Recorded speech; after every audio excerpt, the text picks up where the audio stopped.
ব্রহ্মর্ষি যোগী সম্রাট দেওরাহা বাবা বা মাচান বাবার জীবনের এক অলৌকিক কাহিনী বর্ণনা করব।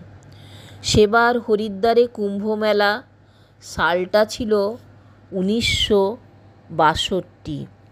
লক্ষ লক্ষ পুণ্যার্থী মানুষ এবং সাধু সমাগমে মেলা একেবারে পরিপূর্ণ। ভারতবর্ষ তো বটেই, পৃথিবীর মধ্যে বৃহত্তম শ্রেষ্ঠ মেলা।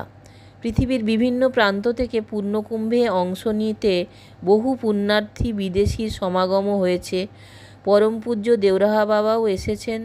তার জন্য শালের খুঁটি দিয়ে তৈরি হয়েছে বিশাল মাচা। তাকে কেন্দ্র করেই আশেপাশে বসে গিয়েছে আরেকটি মেলা।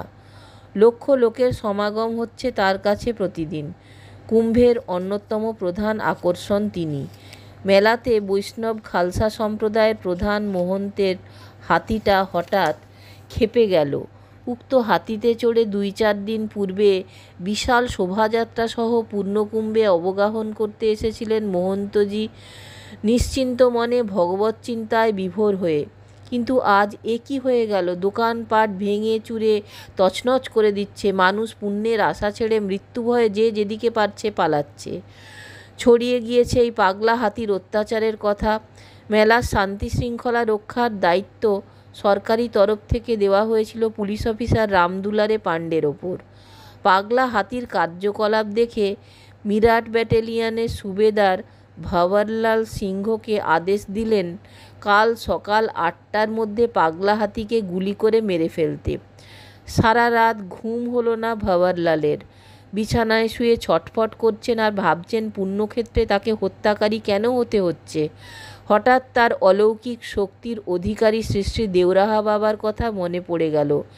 এই সংকটময় মুহূর্তে তিনিই উদ্ধার করতে পারেন তাকে। ভোর হতে না হতেই ছুটলেন মহাপুরুষের কাছে। মাচাতে আসীন দেওরাহা বাবাকে উদ্দেশ্য করে বললেন, মহারাজ, কুম্ভ মেলায় সবাই আসে পুণ্য সঞ্চয় করতে, কিন্তু আমার ওপর হাতি হত্যার আদেশ দেওয়া হলো কেন? কেন আমাকে এই মহা পাতকের ভাগী হতে হচ্ছে? কা হুয়া বাচ্চা? একটা হাতি পাগল হয়ে গিয়েছে, ওকে মেরে ফেলার আদেশ হয়েছে। আপনি যা বলবেন তাই হবে। ওহি হাতি তো বড়া হি পুণ্যাত্মা হয়, উসে कैसे মারোগে?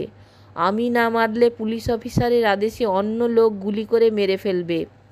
ঠিক হ্যায় বাচ্চা, রাজ আজ্ঞা রদ করার ব্যবস্থা করে দিচ্ছি বলে ভঁওয়ারলালের হাতে 3টি আম প্রসাদ দিয়ে বললেন, একটি আম তুই খেয়ে ফেল, দ্বিতীয় আমটি যে পুলিশ অফিসার হাতি মারার হুকুম দিয়েছে তাকে আমার কথা বলে খেয়ে ফেলতে বলবি, আর তৃতীয় আমটি তুই নিজের হাতে হাতিটাকে খাওয়াবি। শেষ কথাটা শুনে চমকে উঠল ভঁওয়ারলাল। চোখের সামনে ফুটে উঠল হাতিটার মদমত্ত চেহারা।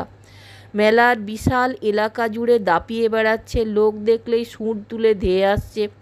হাতিটিকে হাতে করে আম খাওয়ানো আর মৃত্যুকে আলিঙ্গন করা তো একই ব্যাপার। কিরে, চুপ করে দাঁড়িয়ে থাকলি কেন? মহারাজ, আমি বোধহয় আর বাঁচব না। হেসে ফেললেন পূজ্য বাবা। তারপর বললেন, একটি আম তুই এখনই খেয়ে ফেল। ভয়ে ভক্তিতে তখনই খেয়ে ফেললেন ভঁওয়ারলাল। বাবা বললেন, হাতিটাকে বেশ কিছুটা দূর থেকে গড় হয়ে প্রণাম করবি। দেখবি সুঁড় তুলে তোকে অভিবাদন করছে।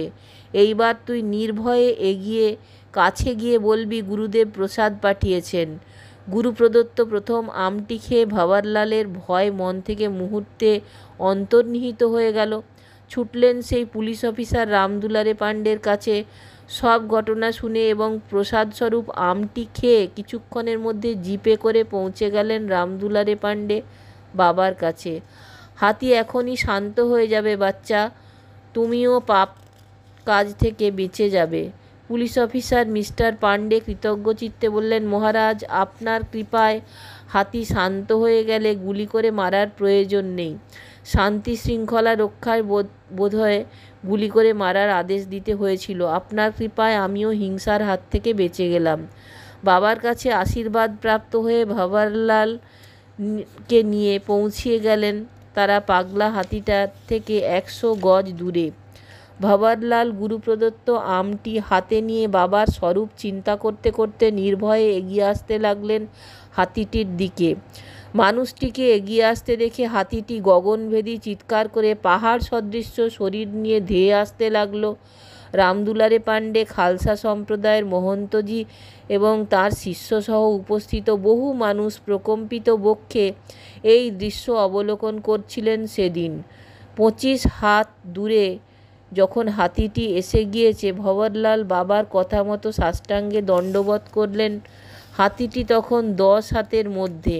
হঠাৎ থমকে দাঁড়িয়ে পড়ল, জলুজলু করে তাকিয়ে দেখতে লাগলো ভঁওয়ারলালকে। তারপরেই সুর আকাশের দিকে আন্দোলিত করে বারবার অভিবাদন করতে লাগলো।